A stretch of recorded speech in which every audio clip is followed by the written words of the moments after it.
हमारी संस्कृति, हमारे संस्कार सदा रहे हमारे साथ। भारत की पुरातन गाथाएं और महान संतों की वाणी। सब्सक्राइब करें तिलक कथाएं। जब एक पत्नी अपने पति को परमेश्वर समझती है, अपना मालिक मानती है, तो वो औरत अपने परमेश्वर को पाने के लिए सबके मालिक उस ईश्वर को भी चुनौती दे सकती है। आपकी दया है बाबा। बाबा, जब से आपने हमारे घर पे कदम रखा है, भाग्य हम पर प्रसन्न हुआ है। कुछ साल पहले मेरे मामा ने मुझसे कर्ज लिया था, उसमें से उन्होंने आज 25 रुपए लौटा दिए हैं। बाकी भी वो धीरे धीरे करके लौटा देंगे। वो 25 रुपए मैं आपको अर्पण करना चाहता हूं। तुम दिल से सच्चे और अच्छे हो भीका जी, इसलिए जरूरतमंद होते हुए भी तुम मुझे दक्षिणा दे रहे हो। मेरी तरफ से ये 25 रुपए तुम्हारे और तुम्हारे परिवार के लिए। क्यों भीका जी, फिर से कर्ज मांगने आ गया तू हैं?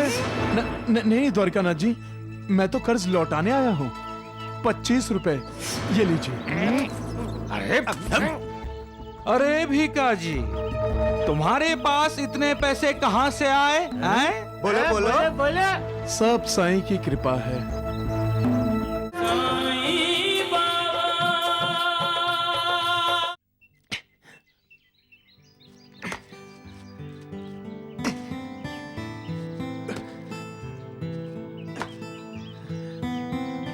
साईं बाबा का आशीर्वाद हमारे साथ है।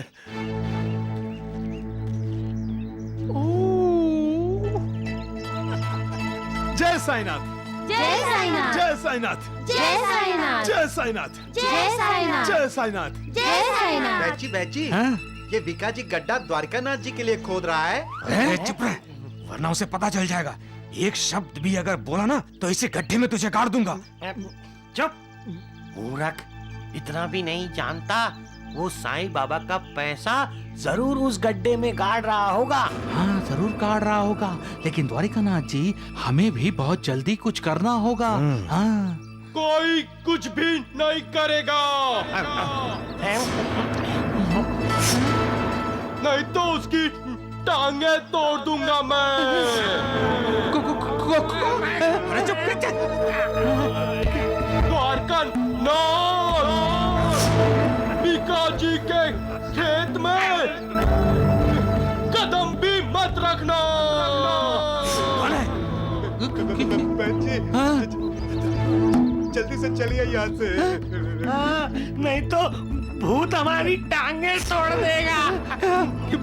बैची, यहाँ पे तो टांगा भी नहीं मिलेगा। अरे चुप करो मूर्ख नालायको, बेवकूफो। अरे गाली मत दो, नहीं तो भूत जी नाराज हो जाएंगे। हाँ तो नहीं, बाप रे। मूर्खों को बोल रहा हूँ। अरे चलो चलो। भागे भागे भागे। तपस्या पूरी होने के बाद जब ईश्वरी साक्षात्कार होता है, तब तपस्वी को लगता है कि उसका जीवन सफल हो गया। हर इंसान की मंजिल अलग अलग होती है, लेकिन सबकी मंजिल आखिर में एक ही होती है, और वो है मालिक को पाना।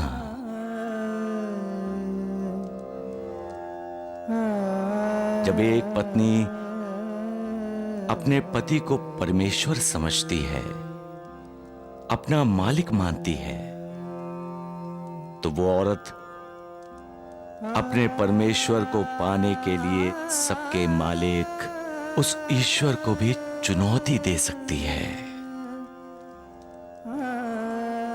सबका मालिक एक।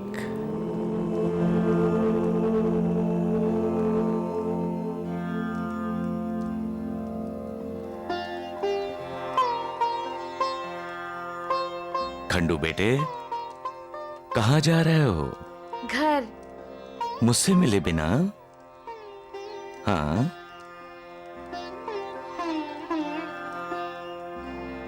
आपसे तो मिल लिया, अब मैं जाऊं?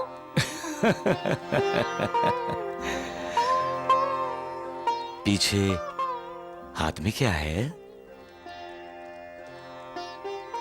खंडू महाराज, मुझसे कुछ छुपा रहे हो? बाबा, खंडू आपके लिए घर से एक रोटी लेकर आया है।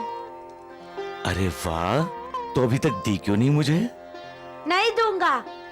वाह, क्यों नहीं दोगे तुम? लाओ लाओ, रोटी दो। खंडू, रोटी देते क्यों नहीं हो बाबा को? मुझे भूख लगी थी, मैंने आधी खा ली।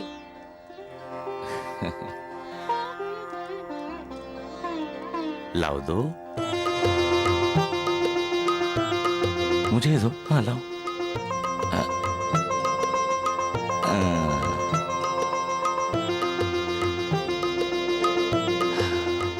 झूठी है। अरे वाह, तब तो बहुत मजा आएगा।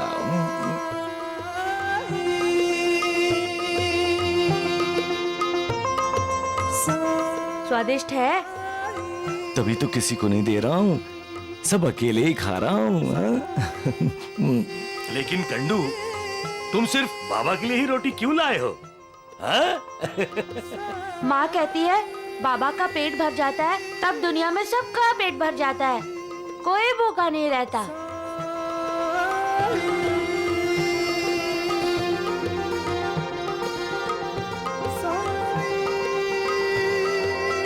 हमें जब भूख लगती है बाबा, तब माँ की आंखों में आंसू क्यों आते हैं?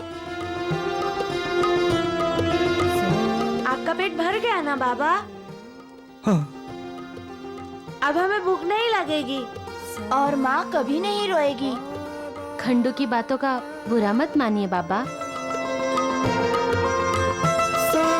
खंडू एक मासूम बच्चा है बेटी। बच्चे हमेशा सच्चे होते हैं, वे कभी झूठ नहीं बोलते, हमेशा सच बोलते हैं। अपने भगवान को रोते देखना किसे अच्छा लगता है? खंडू को भी अच्छा नहीं लगता। भीका जी, सब कुशल तो है ना? आपकी दया है बाबा। बाबा, जब से आपने हमारे घर पे कदम रखा है, भाग्य हम पर प्रसन्न हुआ है। कुछ साल पहले मेरे मामा ने मुझसे कर्ज लिया था, उसमें से उन्होंने आज 25 रुपए लौटा दिए हैं। बाकी भी वो धीरे धीरे करके लौटा देंगे। वो 25 रुपए मैं आपको अर्पण करना चाहता हूं।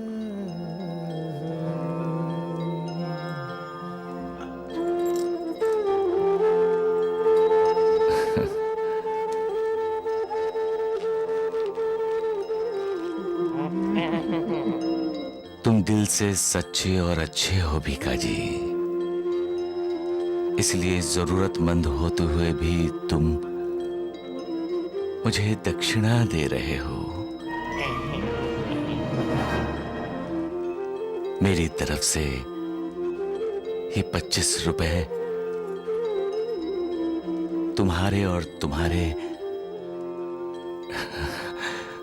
परिवार के लिए, तुम्हारे लिए।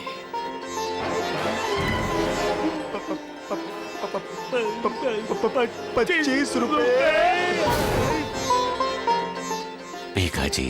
हाँ बाबा। अपनी घर गृहस्थी पर ध्यान दो, अपने परिवार को खुश रखो, भूखों को खाना खिलाओ और मालिक को हमेशा याद रखो। तुम्हारा कल्याण हो भीका जी। क्या कह रहे हो तुम? 25 रुपए? 25 रुपए उस ढोंगी साईं ने भीका जी को दिए? क्या तुमने अपनी आंखों से देखा? इन्हीं आंखों से देखा। राम राम राम।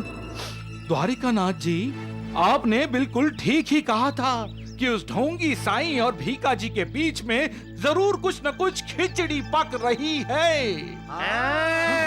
प्रणाम द्वारिकानाथ जी। हाँ ठीक है।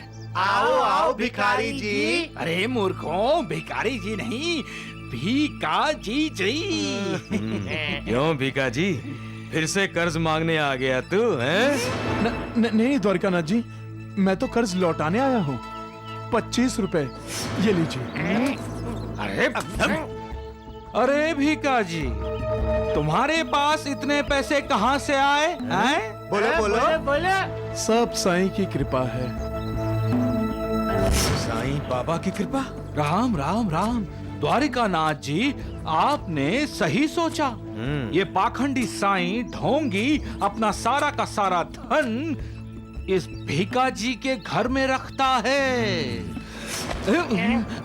अब हम चुप नहीं रहेंगे वैद्य जी, बिल्कुल भी चुप नहीं रहेंगे। आयकर अधिकारी से बात करने से पहले हमें उस ढोंगी साईं के बारे में पूरी जानकारी होनी चाहिए कि क्या वो साईं अपना धन वाकई उस भीका जी के पास रखता है। दिखता नहीं है। नालायकों, अरे भीका जी से टकरा गए भिखारी कहीं के। भिका जी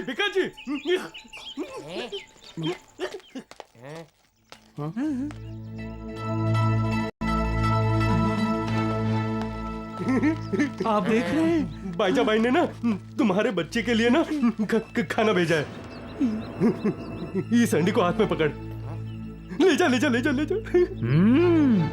साईं कृपा। जाओ। भिका जी, सावधानी से, होशियारी से। हाँ? राम राम राम। अरे ये मटका साईं बाबा ने नानावली को दिया और नानावली ने भीका जी को। वैद्य जी, मटके में क्या होगा? साईं बाबा का कृपा प्रसाद। हाँ, साईं धन। अच्छा, तो भिका जी इस धन को अपने घर में छुपा कर रखता होगा। चुप, खेत में भी तो छुपा सकता है। हाँ, और उस पर कोई शक भी तो नहीं कर सकता है क्योंकि वो है ही दरिद्र नारायण। क्यों द्वारिकानाथ जी? लेकिन मैं शक करूंगा वैद्य जी, क्योंकि हमने एक दिन उस भीका जी को खेत में गड्ढा करते हुए देखा था। क्यों? राम राम। लेकिन सवाल ये है द्वारिकानाथ जी, साईं बाबा का दिया हुआ धन क्या भीका जी मटके में डालकर एक खड्डे में रखेगा? हैं?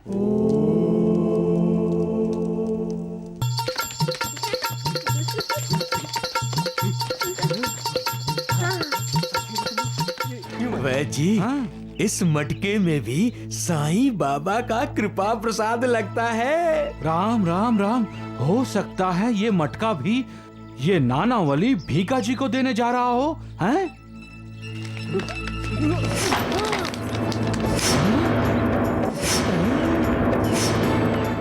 अरे पैसा उठाओ। जल्दी। वैद्य जी, साईं बाबा की कृपा और प्रसाद की वैद्य जी।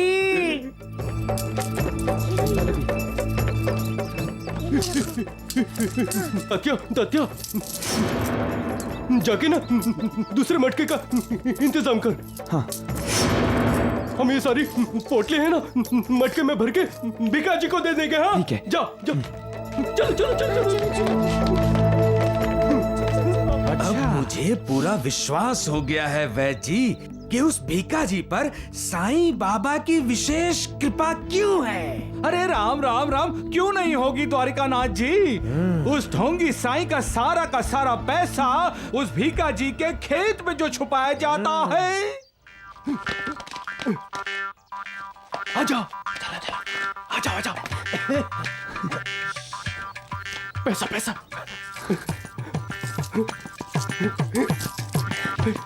अरे सुनो, इन पोटली में भरी मिट्टी ना ऐसे करके फेंक दो। हाँ, और फिर खेलने चले जाओ। हाँ, लो चलो जल्दी।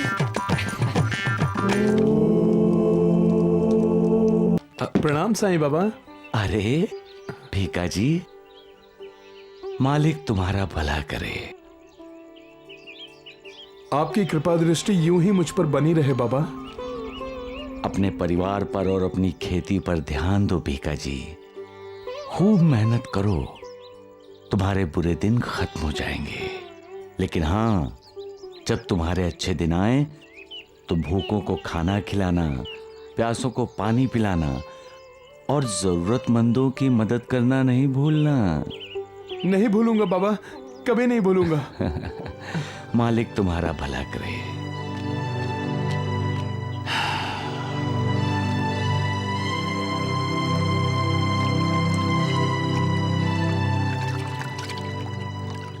जी आ गया। क्यों भीका जी, बहुत जल्दी में हो? राम राम राम।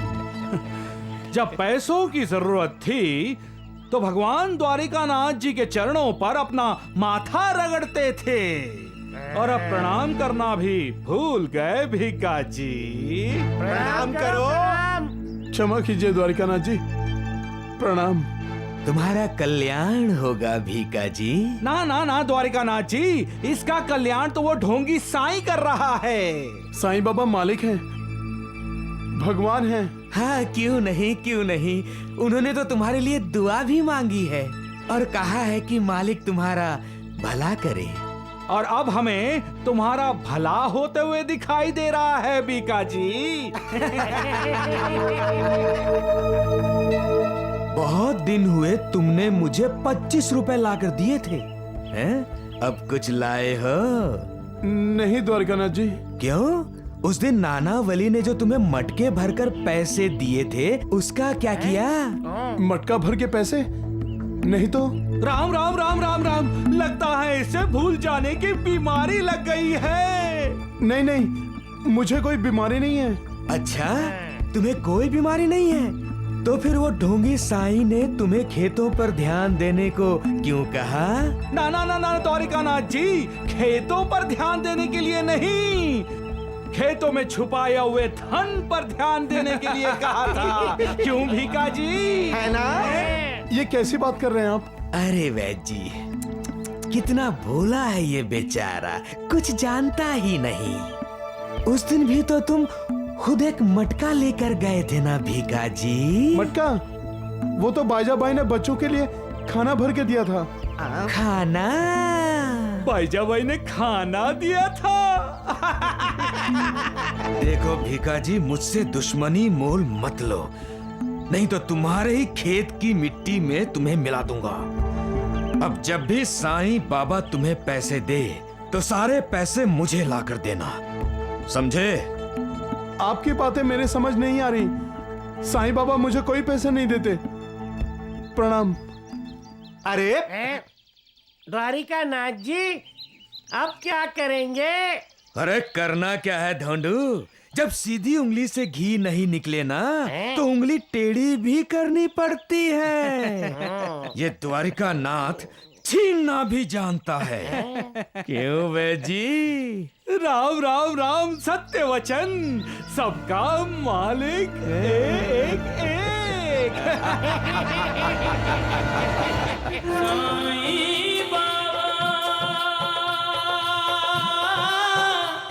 आप नाराज हैं मुझसे माँ? अगो भाई, नाराज? और तुमसे? मैं कौन होती हूँ तुमसे नाराज होने वाली? आप मेरी माँ हैं। माँ? और तुम्हारी? मैं तुम्हारी माँ कैसे हो सकती हूँ? नूर तो बता रही थी कि तुम सबके सामने कह रहे थे कि तुम्हारी कोई माँ नहीं है, तुम अकेले हो। आज मालिक मुझसे नाराज है। माँ के नाराज होने का मतलब है मालिक का नाराज होना। आप उदास मत होइए साईनाथ। क्या हुआ राधा? क्या बताऊं बाईजा, आज का दिन शिरडी के लिए बहुत दुर्भाग्यशाली है। क्यों? ऐसा क्या हो गया आज? साईं बाबा शिरडी छोड़कर चले गए। क्या?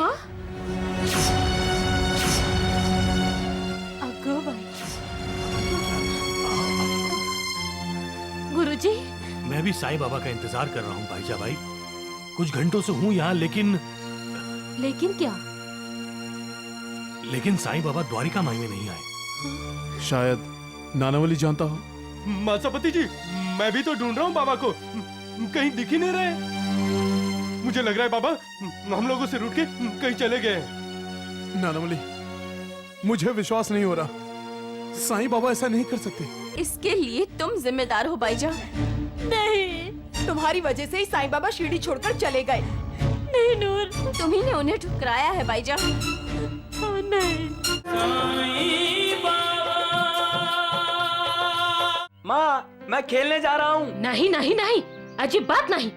तात्या, तुम अभी छोटे बच्चे नहीं रहे हो जो खेलने जाओगे। अरे तुम खेलने जाओगे तो खेती कौन करेगा? भिक्षाम देहि माँ। माँ बाबा आ गए। जाकर अपने बाबा को भिक्षा दे दो। भिक्षाम देहि माँ। पर माँ, बाबा तुम्हें पुकार रहे हैं। तात्या, जैसा मैंने कहा है वैसा करो, समझला? जाकर बाबा को भिक्षा दे दो। माँ, भिक्षाम देहि। माँ, बाबा तुम्हारे बड़े बेटे हैं। तात्या, भिक्षाम देहि।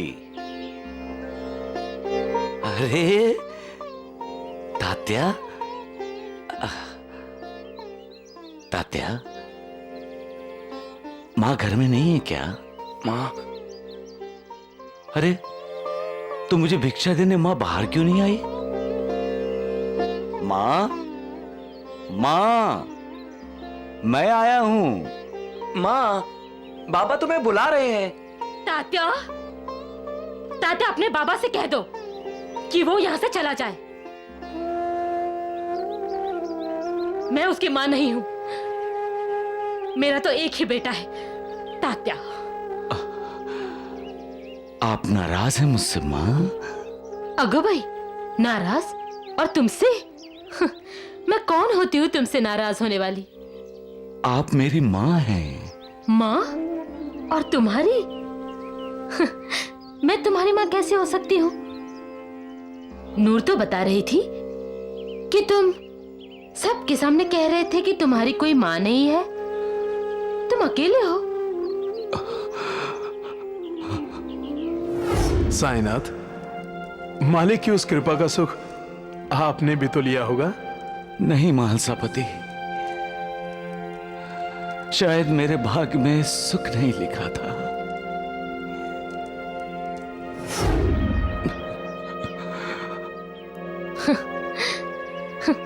मैं कितनी पागल हूँ जो मैं तुम्हें अपना बेटा मानती रही। जब तुम छोटे थे तब शिरडी के जंगल में नीम के पेड़ के नीचे बैठा करते थे।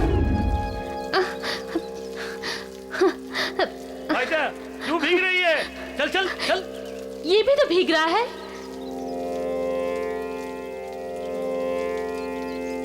अगर अपना बेटा होता और इस तरह भीग रहा होता तो क्या हम ऐसे ही चले जाते? लेकिन ये हमारा बेटा नहीं है। किसी का तो बेटा है। अगर इसकी माँ होती तो क्या इसे भीगने देती क्या? तब से मैं अपनी ममता लुटाते आ रही हूँ तुम पर। ऐसा एक भी पल नहीं गया जो मैंने तुम्हारे बारे में कभी सोचा ना हो, कभी तुम्हारी चिंता ना की हो।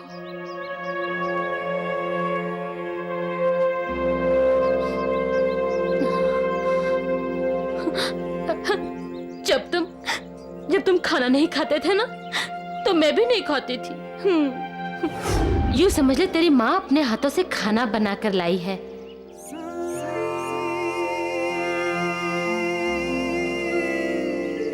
नहीं,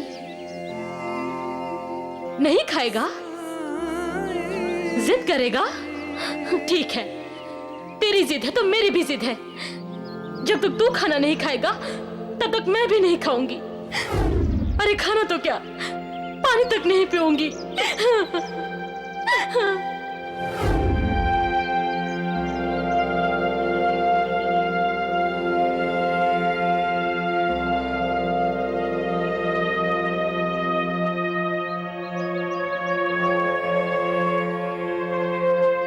खाना खाओ माँ। तुम्हारा बेटा तुम्हें अपने हाथों से खाना खिला रहा है।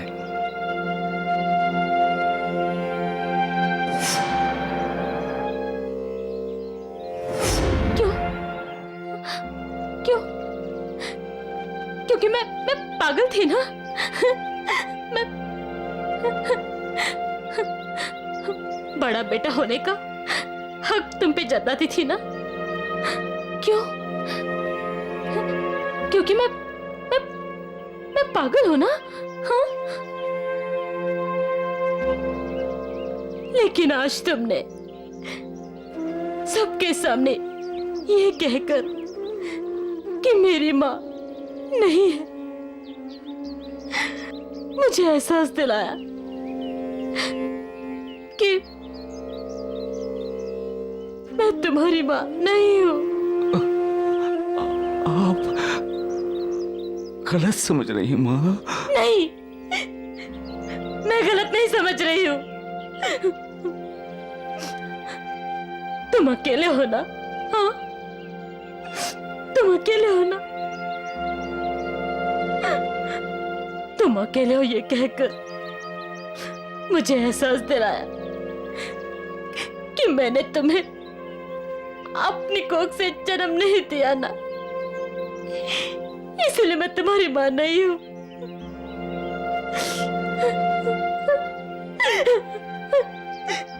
चले जाओ यहां से, चले जाओ। यह तुम्हारी मां नहीं है, चले जाओ यहां से।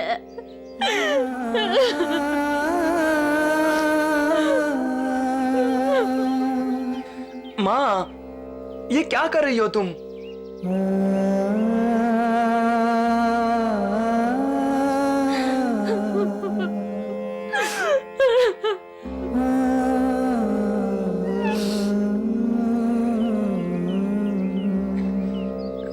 माँ, माँ, दरवाजा खोलो माँ। माँ, माँ, दरवाजा खोलो।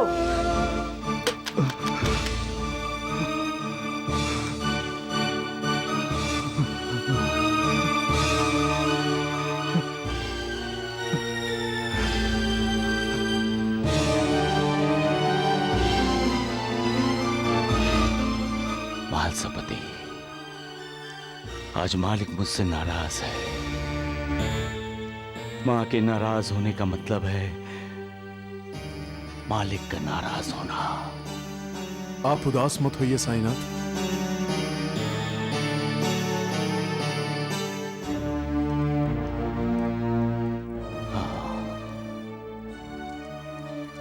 मुझे उदास होने का कोई हक नहीं है। मैं दूसरों को यहाँ आशा देने आया हूं। मुझे निराश होने का कोई हक नहीं है। ना, ना। एक बार मां ने ही मुझसे कहा था, दूसरों को सहारा देने वाले को कभी अपने लिए सहारा नहीं ढूंढना चाहिए। बाईजाबाई ने ठीक ही तो कहा साईनाथ। लेकिन कभी कभी सहारा देने वाले को भी सहारे की जरूरत होती है मालसापति। दूसरों के आंसू पोंछने वाले के भी कभी न कभी आंसू निकल ही आते हैं।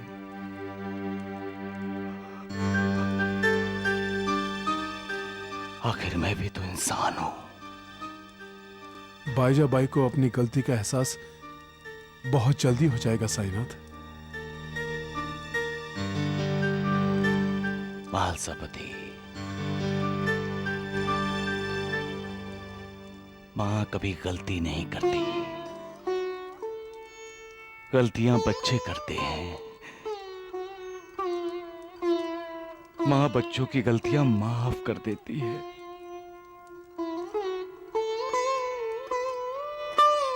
मां के गलती करने के बाद भी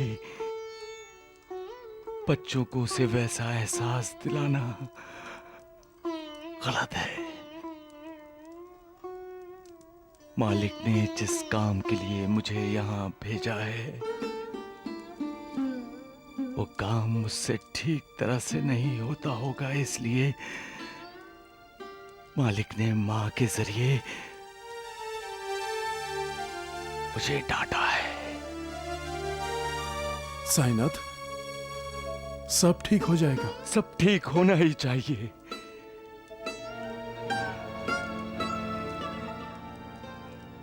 क्योंकि माँ खुश है तो मालिक खुश है। माँ के मुस्कुराने का मतलब है भाग्य का मुस्कुराना।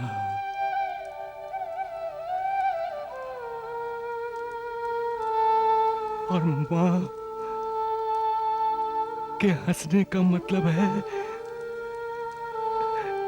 जिंदगी का हंसना।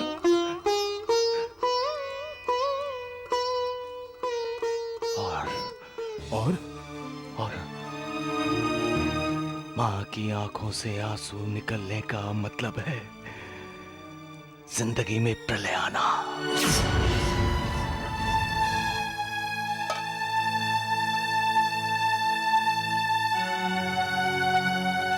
माँ, किसका इंतजार कर रही हो? साईं बाबा बाहर नहीं है। मैं साईं बेटे का इंतजार नहीं कर रही हूँ। साईं बेटा? तुम्ही ने तो बाबा से कहा था कि तुम्हारा सिर्फ एक ही बेटा है। तात्या, तो फिर ये साईं बेटा कहाँ से आ गया? तात्या, अपनी माँ को ताना मार रहे हो? काय रे, इतने बड़े हो गए हो? चल खाना खाने आजा। नहीं, मैं तब तक खाना नहीं खाऊंगा जब तक तुम बाबा को अपना बड़ा बेटा नहीं कहोगी। ठीक है, मत खा, मुझे तो भूख लगी है, मैं तो खाना खाऊंगी।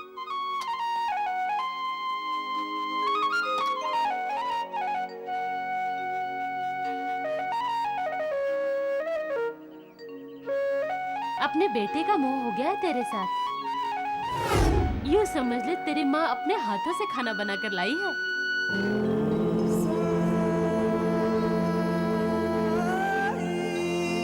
नहीं, नहीं खाएगा? जिद करेगा? ठीक है, तेरी जिद है तो मेरी भी जिद है। जब तक तू खाना नहीं खाएगा तब तक मैं भी नहीं खाऊंगी। अरे खाना तो क्या, पानी तक नहीं पीऊंगी।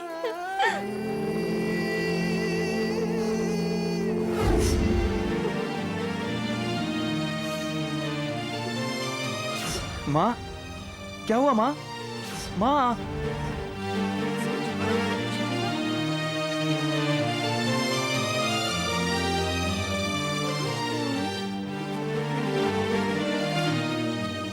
क्या हुआ राधा? क्या बताऊं बाइजा, आज का दिन शिरडी के लिए बहुत दुर्भाग्यशाली है। क्यों?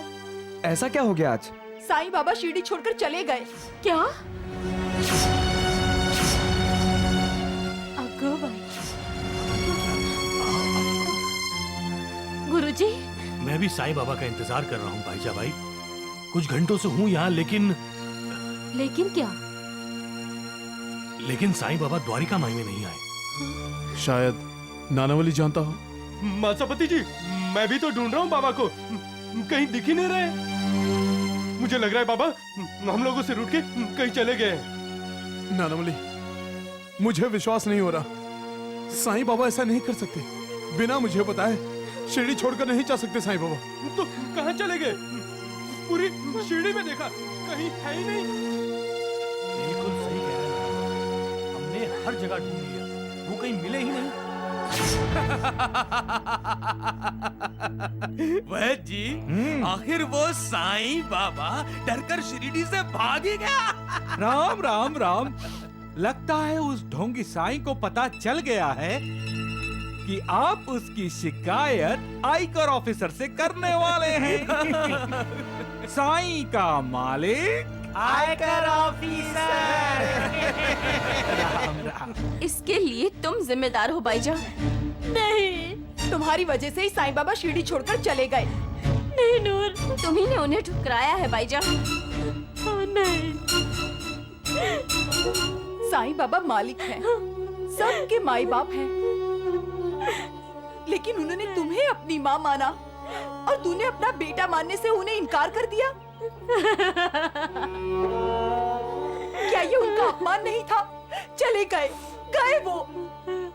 तुम शिरडी में रहने वाले सभी लोगों की अपराधी हो भाईजान।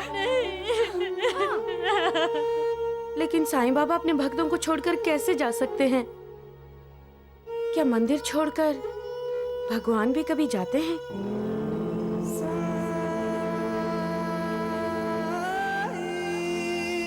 साईं बेटे, साईं बाबा, साईं बेटे, साईं बाबा, साईं बेटे, साईं बाबा, साईं बेटे, साईं बेटे, साईं बाबा, साईं साईं बेटे, बाबा।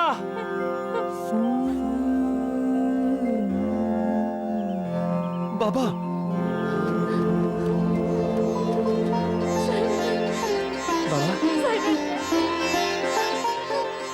अरे तात्या,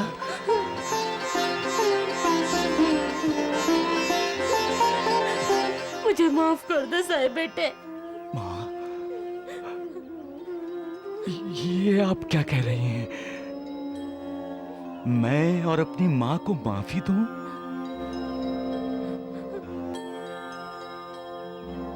नहीं माँ,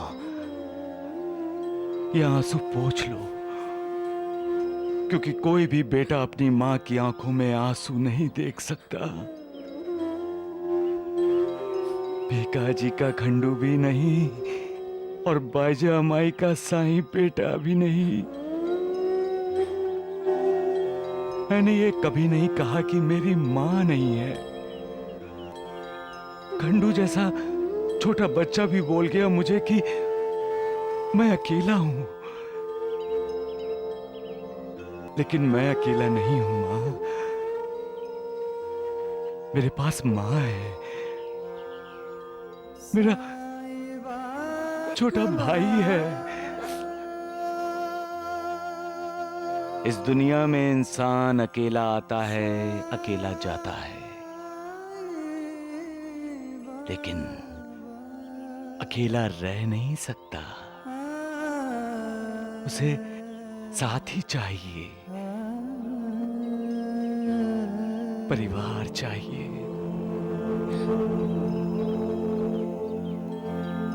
तो फिर तुम शिरडी छोड़ के क्यों चले गए थे? मैं कहां शिरडी छोड़कर गया था माँ? मैं तो यहाँ एकांत में अपने गुरु के ध्यान में लगा हुआ था, इस पेड़ के नीचे। साईं बेटे, तुम्हारे गायब होने के लिए सभी ने मुझे दोषी ठहराया। चलो शिरडी चलो। हाँ, चलो।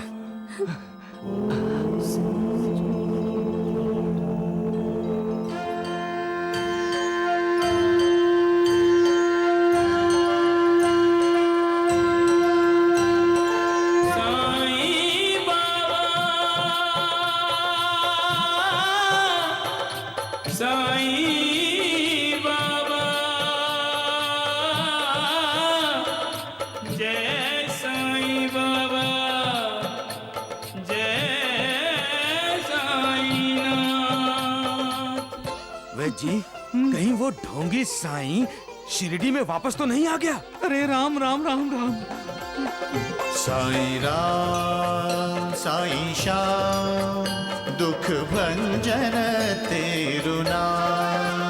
साईं राम साईं श्याम दुख भंजन तेरु नाम। हे साईं नाथ तेरे आने से,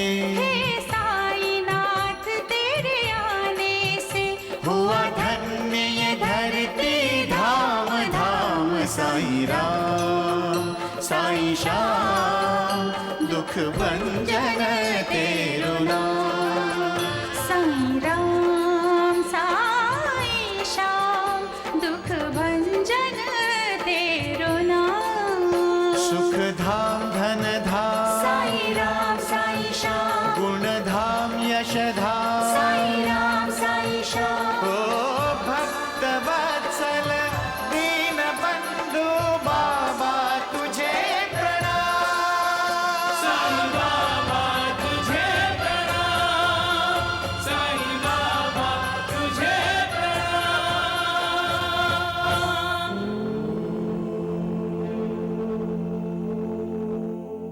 द्वारिकानाथ जी, साईं बाबा के शिरडी में आते ही लोगों ने उसकी आरती उतारी और उसे द्वारका माई में ले गए। लेकिन आप जब हवालात से बाहर आए थे तो आपको गधे पे बिठाकर जुलूस निकाला था। अरे चुप करो गधो, नहीं तो मैं तुम्हें लाती मार दूंगा। राम राम राम। इंसान की जिंदगी क्या है? जन्म और मृत्यु के बीच का फासला, यही इंसान की यात्रा है। इस यात्रा में उसकी मुलाकात बहुत से ऐसे शत्रुओं से होती है जो उसकी यात्रा को सफल होने देना नहीं चाहते। इंसान की यात्रा का एक ही मकसद होना चाहिए, मालिक की कृपा का भागी बनना। भगवान श्री कृष्ण ने गीता में कहा है, ये सृष्टि रूपी वृक्ष विचित्र है, और विचित्र इसलिए है कि इस वृक्ष की जड़ें ऊपर हैं और शाखाएं, फूल, पत्ते आदि सब कुछ नीचे की तरफ हैं। ऊपर मालिक है और हम नीचे। हमें मालिक को पाने के लिए मालिक की तरफ जाना चाहिए, ना कि उससे दूर। हमें फासले मिटाने हैं, बढ़ाने नहीं हैं। जब इंसान के बीच फासले मिट जाएंगे तब मालिक खुश होगा। आसक्ति फासले बढ़ाती है, भक्ति फासले मिटाती है। इसलिए उस मालिक को कभी मत भूलो, मालिक की भक्ति करो, अपनी जीवन यात्रा को सफल बनाओ और संपन्न बनाओ। सबका मालिक हे